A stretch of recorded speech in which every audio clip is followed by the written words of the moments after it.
nag-iipon ka ng pera, di ba yung nag-iipon, tinatago yung pera?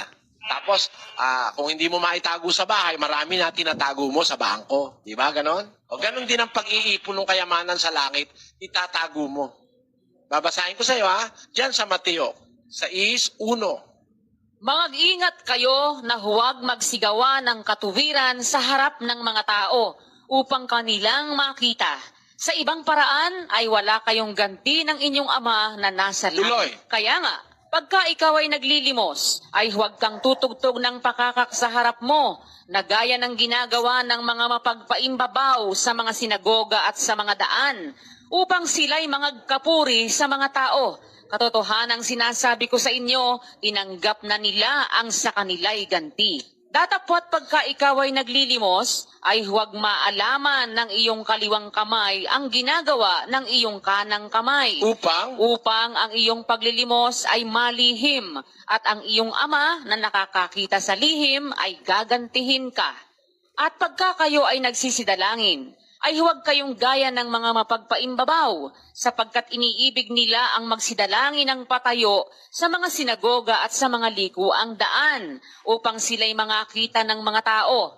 Katotohanang sinasabi ko sa inyo, tinanggap na nila ang sa kanila'y ganti. 19. Huwag kayong magtipon ng mga kayamanan sa lupa, na dito'y sumisira ang tanga at ang kalawang, at dito'y nanghuhukay at nagsisipagnakaw ang mga magnanakaw.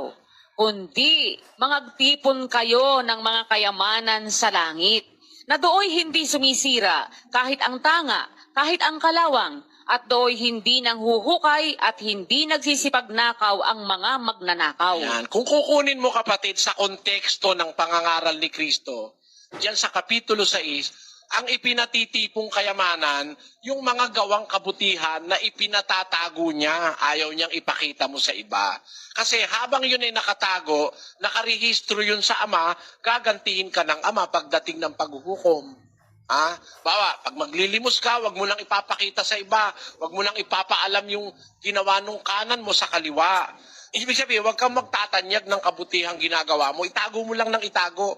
Huwag kayong gagawa ng katwiran sa harap ng mga tao para mapuri kayo at makita. Mas mabuti yung gumagawa ka ng kabutihan, tinatago mo, kinukonsil mo. Pag nananalangin ka, huwag kayong mananalangin gaya ng mga napagpaimbabaw, nananalangin ng patayo para makita ng mga tao. Sabi niya, pag mananalangin ka, pumasok ka sa silid mo at ilapat mo yung pinto. Pag nailapat mo na, manalangin ka sa lihim, ang iyong ama nakakakita sa lihim, gagantihin ka.